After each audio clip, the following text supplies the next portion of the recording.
How's it going, everybody? Welcome back to 2A News Now. And as always, here at 2A News Now, you get your Second Amendment news straightforward and to the point with no BS added in. We constantly have Democrats in city, state, and our federal government wanting to pass new gun control. Whenever a mass shooting happens, that's the first thing that they want to do. Something bad happens, let's throw more gun control at it.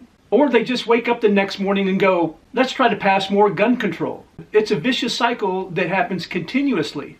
I can't think of any other constitutional right that is constantly being attacked by the left and the liberal news media. And you'll notice that most, if not all of these new gun control laws that they propose, they always go after the Second Amendment rights of law-abiding citizens. So I want to talk about why gun control doesn't work. The Second Amendment guarantees law-abiding citizens the right to keep and bear arms. But over time, gun control laws have placed limits on that freedom. Some politicians and gun control proponents argue that these laws are necessary, even at the cost of infringing upon a fundamental American right. But the fact is, gun control doesn't work the way advocates argue it does. Gun control is an umbrella term that refers to laws and ordinances that restrict how law-abiding citizens can buy, own, or use firearms. These vary at the federal, state, and local levels. This means while the Second Amendment protects your right to keep and bear arms, there may be different restrictions placed upon that right, depending on where you live. Gun control at local level ranges widely. For example, in some towns, citizens who are licensed to carry concealed firearms cannot do so in public parks. In Chicago, it's unlawful to own most semi-automatic firearms. Federal gun control legislation, like the Gun Control Act of 1968 and the Brady Handgun Protection Act of 1993, created nationwide requirements that make it more difficult to obtain a firearm. These laws have been in place for decades, and by now the evidence is crystal clear. Gun control doesn't work. First of all, I've said this in a number of my videos, and I'll continue to say it. Criminals don't obey gun control laws. Gun control laws only affect law-abiding people who go through legal avenues to obtain firearms. Criminals overwhelmingly obtain their firearms through illegal channels and will never be deterred by state and federal laws. That's why background checks have virtually no impact on criminals. A 2016 Obama administration study by the Bureau of Justice Statistics examined how prison inmates obtained the firearms they used during crimes, and the results to most weren't surprising. The study found that only 10.1% obtained their firearms through a retail source. The vast majority of their criminals obtained their firearms through other means, including illegal underground sales, bought, borrowed, or traded, or rented from friends or family.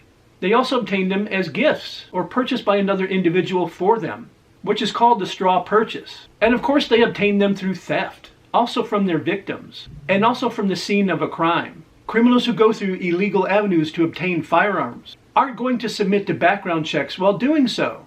Ultimately, only law-abiding citizens would be impacted by expanded background checks. Background checks aren't effective.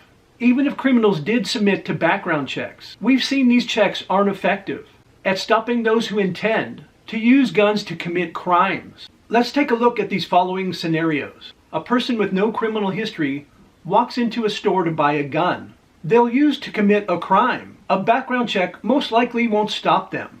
A drug addict lies about their addiction on a federal background check form. Although this individual is committing a federal crime, a background check most likely won't stop them either.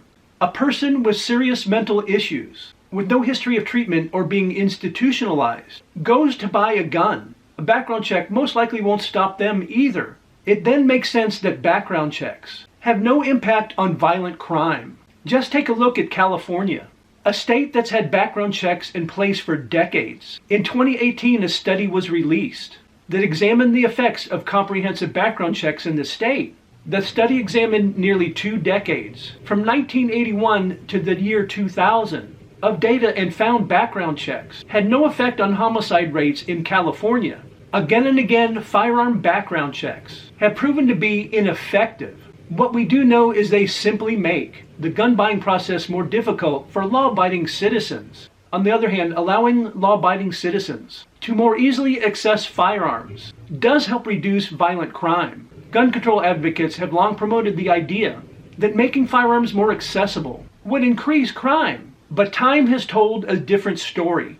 Gun ownership is up, and violent crime is down overall. Let's look over some facts. Over the past 3 decades, 1991 through 2019, violent crime rates have dropped by more than half.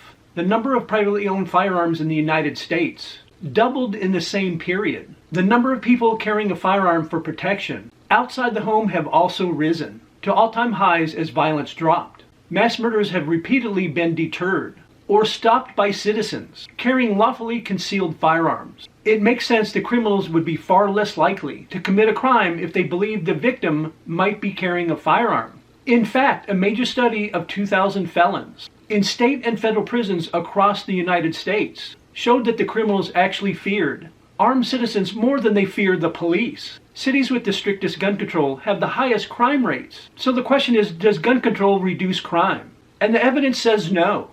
In fact, cities with some of the most stringent gun control laws like New York and Chicago suffer from some of the highest violent crime rates. Shooting and murder rates in Chicago surged 50% in 2020, and that city recorded the highest number of gun-related homicides on record. Gun-controlled Chicago became the most murderous city in the country. New York City saw similar alarming statistics in 2020. Homicides increased 41%, and shootings increased an astounding 95%. Studies have shown homicide rates tend to rise when law-abiding citizens are unable to own and carry firearms for self-defense. And the recent statistics from some of the country's most anti-gun cities confirm this conclusion.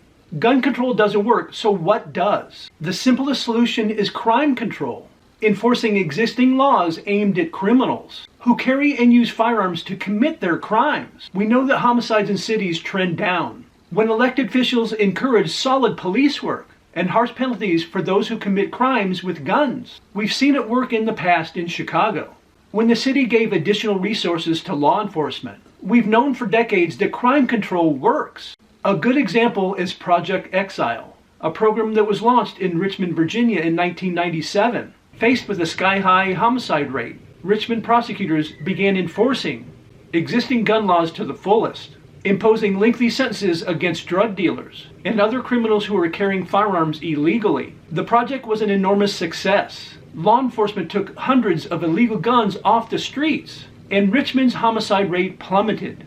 Other cities implemented the program with similar success. In short, Project Exile demonstrated beyond a doubt that focusing on gun criminals, not placing undue burden on law-abiding citizens, is the best way to curb violent crime and make the American people safe. In closing, the left-leaning, gun-hating liberals need to stop trying to pass gun control laws that stop law-abiding citizens from being able to protect themselves from the criminals who have guns. They must pursue the laws that are already on the books. And if they want to propose new laws, let's propose the laws against the criminals, not the law-abiding citizens. You don't have to try to reinvent the wheel. The things that I've mentioned have worked, so put them in place again. As always, I would really like to hear your thoughts about today's video in the comments section below. And I appreciate everybody's support with the channel. You guys are always crushing it by liking, sharing, and subscribing and hitting those post notifications. And I really do appreciate it. And I invite you to come back and watch my next video.